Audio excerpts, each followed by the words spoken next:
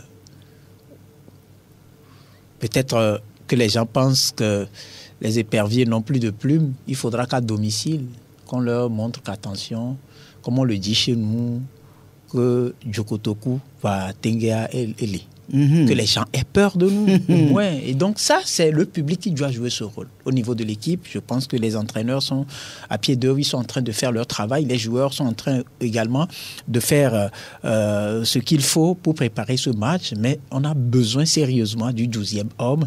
Et c'est pour ça que nous sommes dans ce studio aujourd'hui. Et donc, pour aller vers ce qui va se faire par chacun pour que ce mardi-là, la victoire soit nôtre sur nos propres installations à Kégué.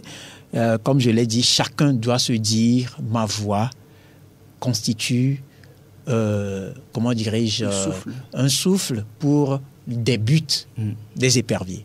Et la place ne sera pas à la maison, ni dans les bars, ou dans des lieux où il y a des écrans pour suivre les matchs. Il faudra aller au terrain pour pousser les éperviers. On veut revivre les ferveurs des années 2022, 2002, 2003, 2004, 2005. 2005, 2006, à l'époque, jusqu'à la Coupe du Monde. On veut revivre pour comprendre que les éperviers ont du soutien, pour comprendre que le public sportif porte les éperviers. Vous savez, quand on joue les matchs de Champions League, je m'amuse, je fais le tour, je vois les attroupements au niveau des vendeurs des télévisions, des postes de téléviseurs, aux abords des voies publiques. Mais écoutez, des gens aiment le foot. Mais ça, c'est au niveau de la Ligue des Champions. Maintenant, aujourd'hui que nous avons nos éperviers, qu'est-ce qu'il faut faire? Parce que là, on sait que pour la Ligue des Champions... Et le public l'a déjà prouvé qu'il aime le football. Lorsque vous regardez le match Asco Future ici, mais c'était du monde. Donc, et pour les éperviers, ils seront là. Il faut qu'ils viennent pour dire à l'équipe du Burkina Faso que nous sommes voisins, mais dans le voisinage, il y a la hiérarchie à respecter. On se préfère. On se préfère. Donc, c'est très important. Et pour y arriver, on va parler essentiellement du prix des places. Parce que on n'est pas, vous savez, pour accompagner les éperviers, vous l'avez dit tout à l'heure, il y a Sergio qui organise. L'organisation, ce sont des moyens. Il y a la sécurité à assurer, il y a la communication à faire.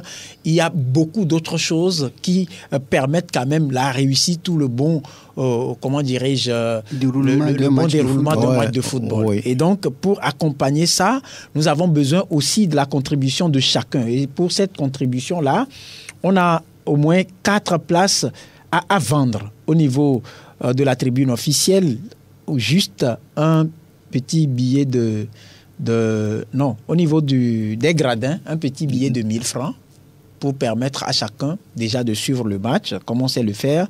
Au niveau de la tribune couverte, 2000, on est déjà calé. Au niveau de la tribune officielle, 10 000, on est là. Et pour les VIP, 20 000, tout est garanti.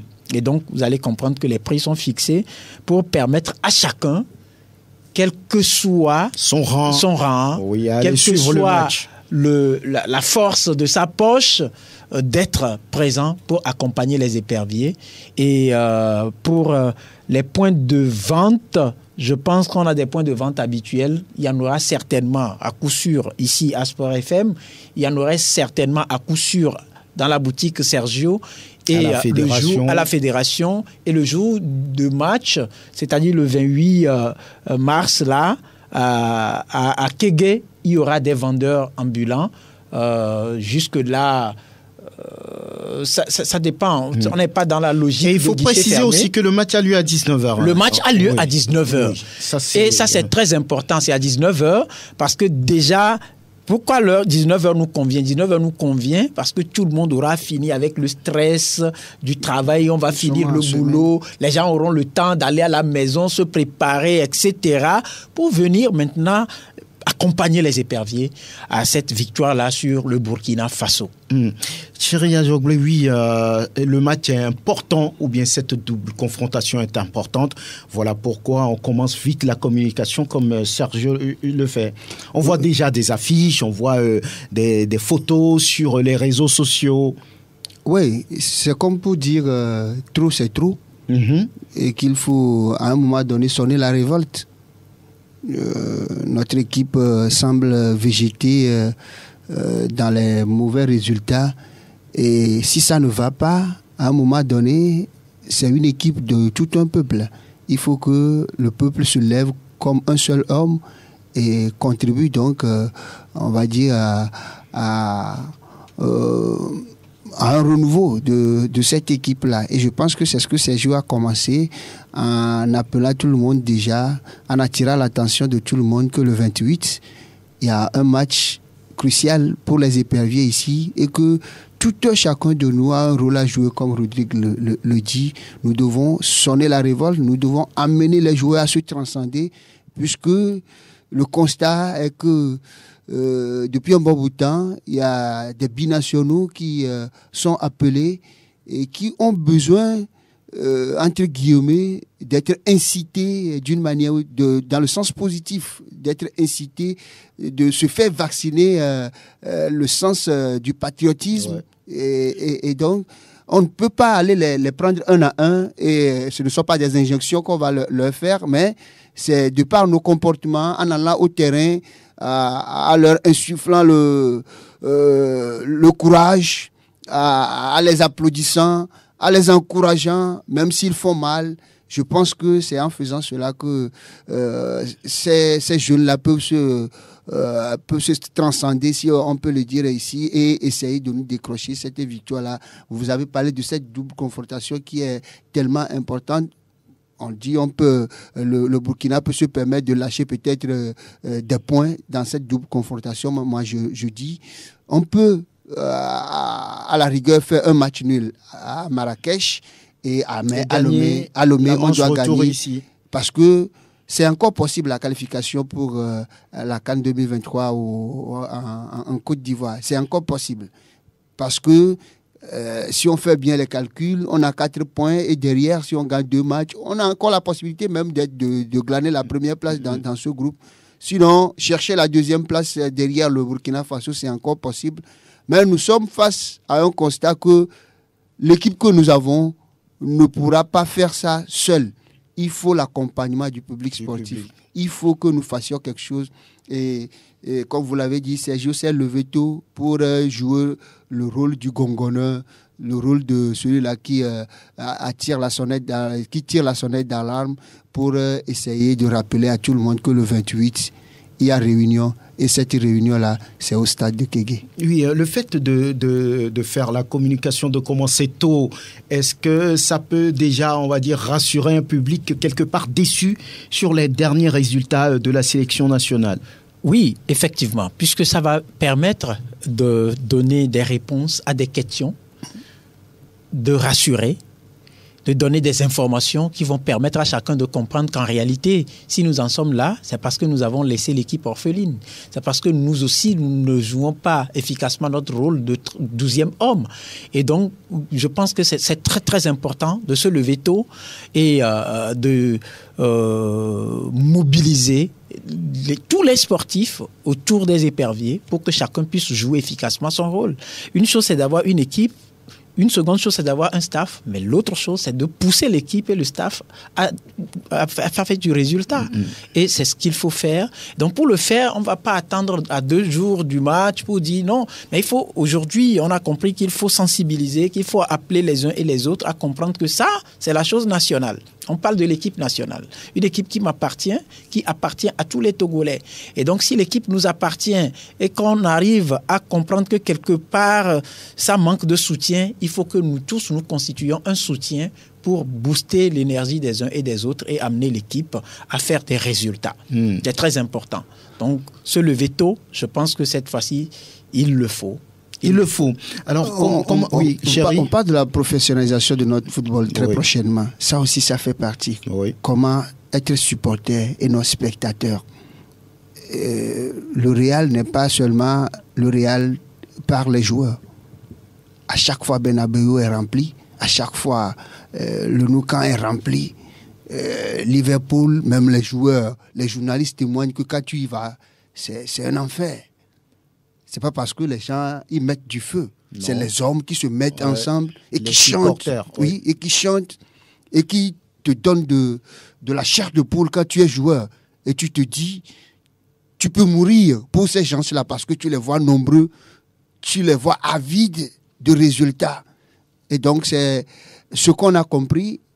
Et on s'est dit, en bon Africain, quand on veut faire bien quelque chose, on s'appelle, on s'assoit, on se regarde en face, on se dit la vérité. Et c'est ce que nous voulons en quelque sorte faire avec nos milliers d'auditeurs où tous les Togolais, on va dire, pour leur dire tout simplement qu'on a un devoir. Ça, c'est un devoir. Et pour pouvoir, au-delà de ces 2 matchs, redonner vie à notre équipe nationale. C'est important. Quelque part, pas forcément pour aller à la CAN, mais pour inverser les choses. Pour inverser un déclic. Ouais. Parce que ce déclic-là, ça manque depuis un certain temps. On a comme l'impression, les joueurs même, j'ai eu dire que des fois, ils se disent que quand ils sont à l'extérieur, ils sont plus libérés et que c'est à domicile. On ne veut plus que de ces rumeurs-là sortent. Que les joueurs se disent que quand ils sont à domicile, ils sont plus en transe. Si on peut le dire ainsi. Ils sont en transe, c'est comme ils sont possédés par le pauvre vaudou. Voilà.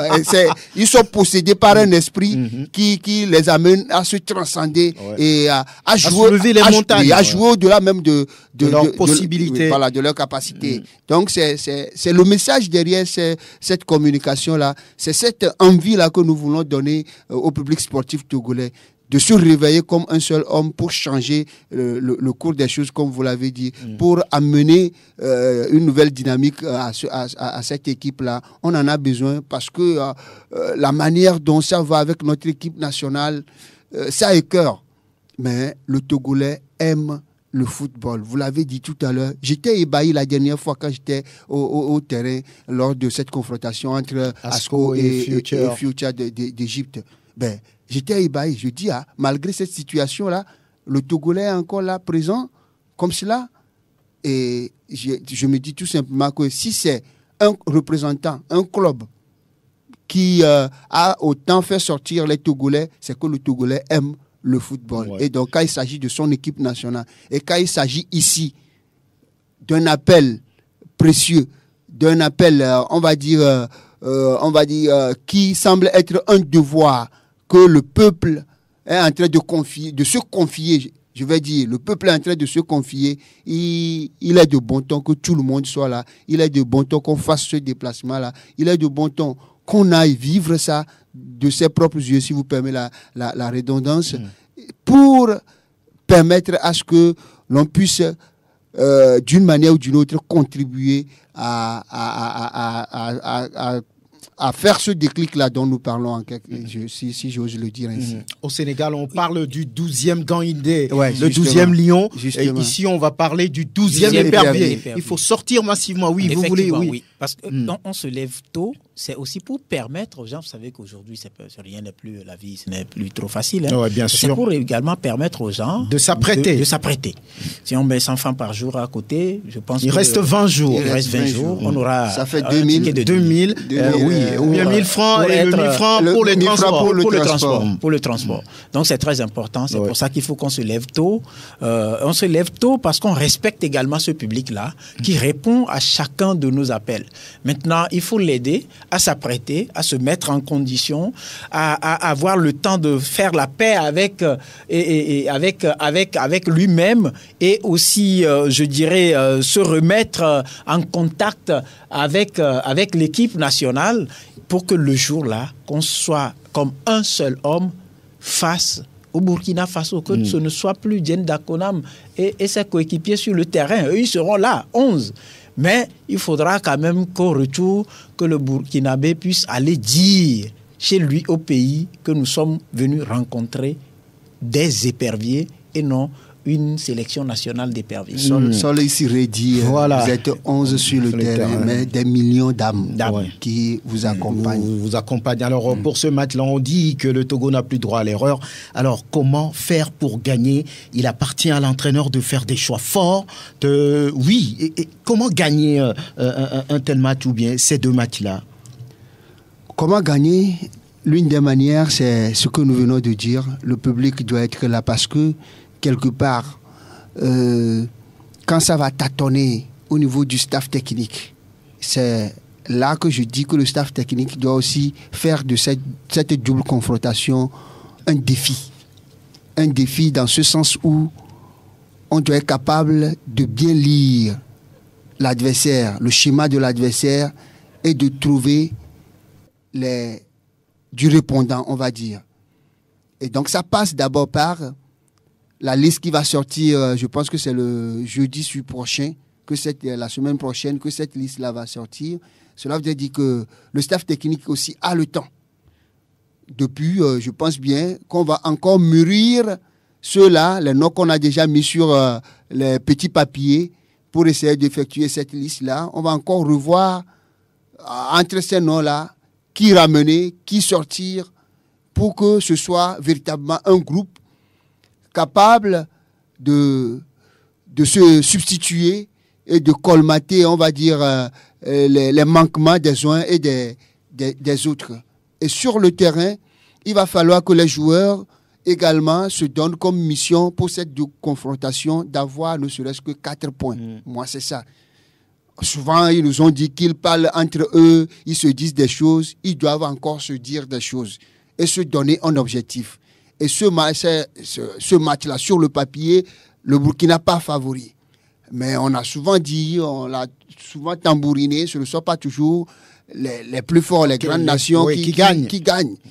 Et ça, le plus faible doit savoir qu'il est faible et il doit se lever tôt et user surtout de stratégie pour pouvoir donc vaincre le plus fort. C'est en cela que le staff technique également doit sortir un grand jeu. Si ce n'est pas le cas, ça ne peut pas passer. Donc le staff technique doit faire un travail énorme. J'ai cru comprendre qu'on a un analyste vidéo au sein de l'effectif. Il faut bien analyser le jeu. Il y a un nouvel entraîneur au niveau du Burkina Faso. Il n'a pas eu assez de temps déjà. C'est un match ou 2 matchs amicaux disputés avec cette victoire face à la Côte d'Ivoire. Ouais. Donc, ce sont des matchs à visualiser pour voir quel est le schéma tactique mis en place par Hubert Velud et essayer de trouver déjà la réponse. Mais au-delà de ça, on a beau visualiser les matchs de l'adversaire, les réalités d'hier ne sont pas les réalités d'aujourd'hui, les matchs se suivent mais ne se ressemblent pas. C'est les 15 premières minutes qui déterminent la lecture du schéma que l'adversaire met en place. Et en fonction de cette lecture-là, tu mets aussi du répondant. Donc, le staff doit faire son travail, les joueurs doivent se décupler pour pouvoir faire plus que ce qu'on leur demande, apporter sur le plan défensif, qui est le premier rôle si on est défenseur. Maintenant, apporter également sur le plan offensif les attaquants qui également, après avoir attaqué, doivent constituer ce premier rideau-là qui empêche l'adversaire de pouvoir remonter le ballon. Le football, aujourd'hui, c'est comme ça, ça se joue. Et si vous jouez comme cela, être efficace, ça manque énormément à notre équipe. On trouve 2 ou 3 occasions, on doit en mettre 2. On trouve une occasion, le réalisme à tout bout de champ. Ça doit être le leitmotiv de cette double confrontation. Justement, on va écouter le sélectionneur national sur ce manque de réalisme qui caractérise depuis un moment la sélection togolaise. Après le match, les joueurs ont rentré dans le club.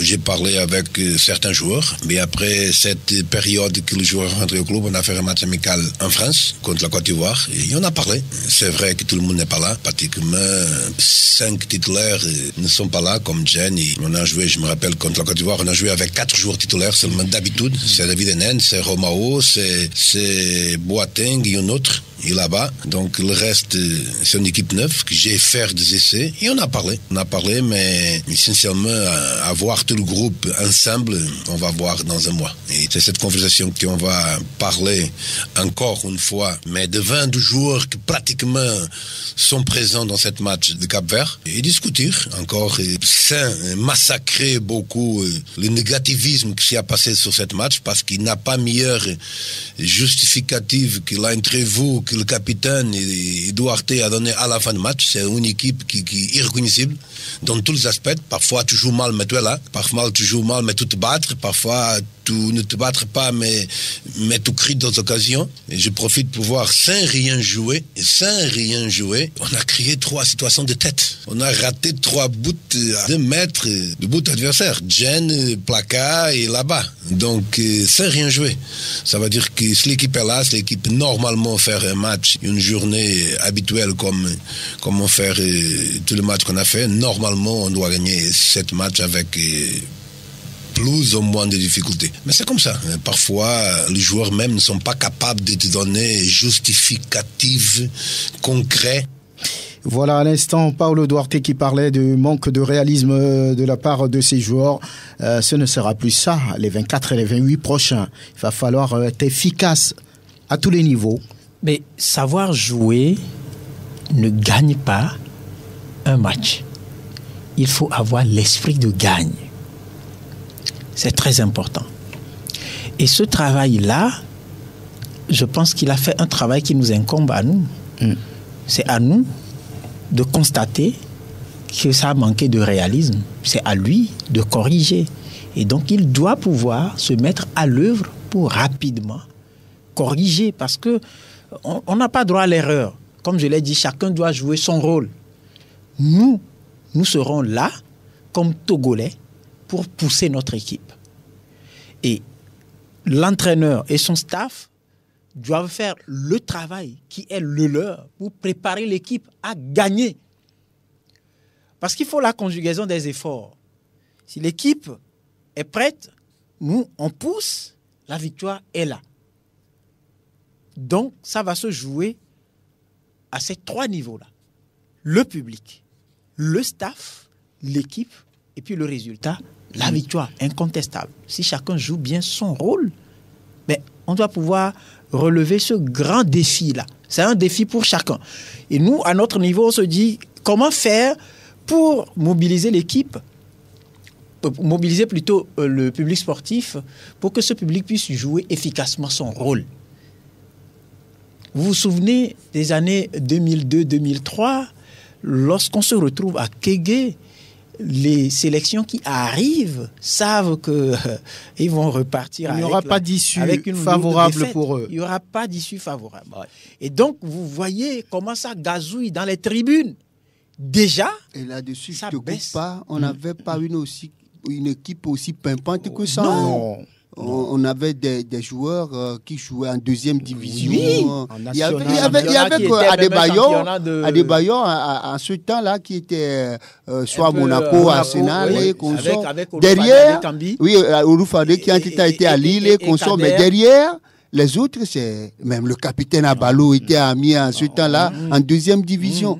On avait des joueurs. Donc aujourd'hui, on se dit, bon, le temps est passé, on ne refuse pas.